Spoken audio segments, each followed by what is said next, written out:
यात्रा प्रारंभ हुई और ब्रजमंडल में आपने गोविंद देव जी का मंदिर दर्शन किया। जो पहले मंदिर 7 मंजिली था और औरंगजेब के शासन काल से 4 मंजिल उसकी तोड़ दी गई, आपने देखा होगा, लाल मंदिर जिसको कहते हैं। उसके बाद आप इसी ब्रजमंडल में गए होंगे मीराबाई का आश्रम, भजन आश्रम जिसको कहते हैं। यहाँ पर जो ये मीराबाई है, मीराबाई कौन है? देखो आज कालांतर में माता पिता को भी घर से निकाल दे रहे। अब जब तक बौद्धू है, काम करने वाले सब ठीक हो रहा, अब बौद्धू चल बसे, माता जी तो अकेली रह गई, जाएगा तू ले जा।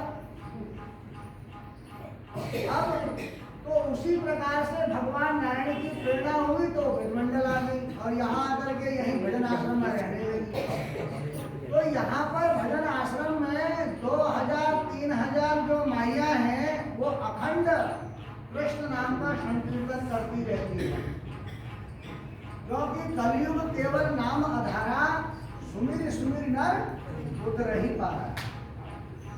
मीराबाइयों का आपने दर्शन किया।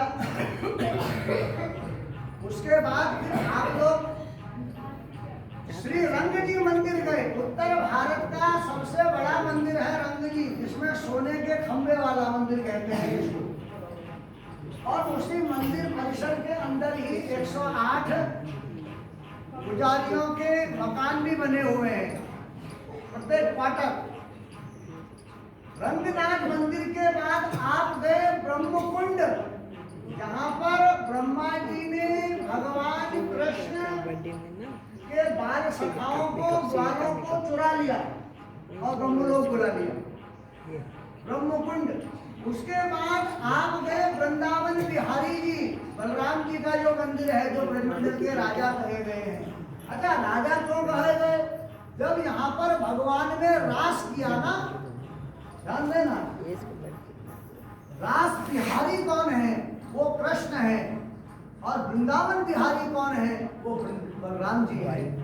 तो जब रास किया गया तो उस रास स्थल के द्वार पर बलराम जी को बैठा दिया कि कोई भी पुरुष यहाँ प्रवेश ना कर पाए, क्योंकि पूरा ब्रजमंडल ही रास स्थल है। तो इसलिए उनको वृंदावन बिहारी कहा जाता है, बलराम जी को। तो वृंदावन बिहारी जी का दर्शन किया। उसके बाद आप लोग पहुंचे निधिवन, जिसको मधुवन भी कहा जाता है, और वहाँ स्वामी हरिदास जी की समाधि है। और वहीं पर गोपेश्वर शिव का मंदिर भी है, शिवलिंग है, चुन्नी उड़ाई रखी थी। गोपेश्वर शिव गोपी का रूप बना करके आए।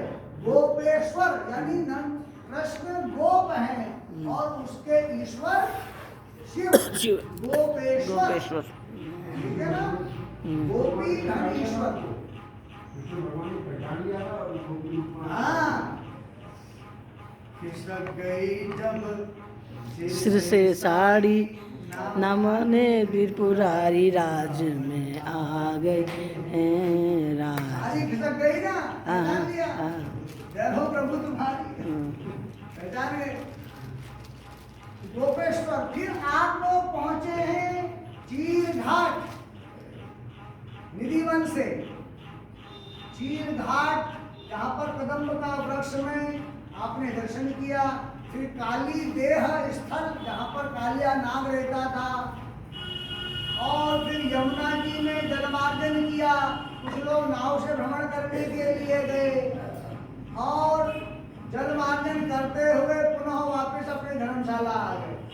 फिर आप लोग वृंदावन में बांके बिहारी जी का दर्शन किया। बांके बिहारी के बाद यहाँ पर हरे रामा हरे कृष्णा एस्कॉन, राधा कृष्ण मंदिर जिसको कहते हैं, उसका दर्शन किया। जगत गुरु कृपालु महाराज जी के द्वारा बनाया हुआ श्री प्रेम मंदिर का दर्शन किया। और उसके बाद आप लोग पहुंचे हैं गोकुल, ध्यान दीजिएगा। उसके बाद आप लोग गए हैं आगरा। आगरा में ताजमहल आपने दर्शन किया। ताजमहल दर्शन करते हुए आगरा फोर्ट भी आपने देखा और चलती गाड़ी से जय गुरुदेव आश्रम भी आपने देखा। हाईवे नंबर 2 का सहारा लिया आपने, जो दिल्ली से कलकत्ता वाली रोड है, उस रोड से आप आगरा पहुंचे और फिर आप यही ब्रजमंडल वापस आए और ब्रजमंडल में आकर के आप गए गोकुल और गोकुल से पहले पहुंचे आप रमण रेती और रमण रेती जहाँ भगवान ने लोट लगाई थी और सुंदर प्रकार से माटी खाई थी और रमण बिहारी जी का दर्शन आपने किया। उसके बाद गोकुल में यशोदानंद भवन का दर्शन करते हुए सुंदर प्रकार से आप लोग वापस वृंदावन पहुंचे हैं और वृंदावन पहुंचने के बाद आप कृष्ण जन्मभूमि गए। कृष्ण जन्मभूमि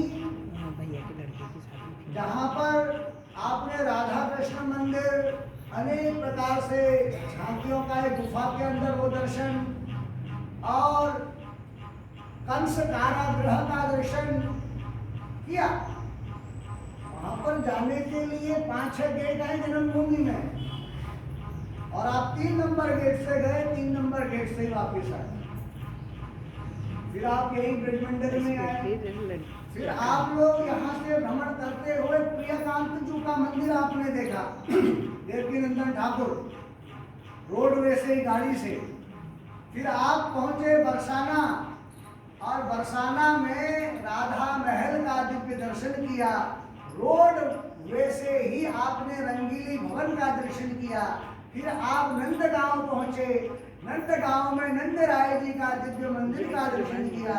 फिर आप लोग गोवर्धन पहुंचे और गोवर्धन परिक्रमा लगाते हुए आप लोग पहुंचे हैं यहाँ पर मानव निर्मित वैष्णो देवी की गुफा, उसका दिव्य दर्शन करके अपनी यात्रा को विराम दिया।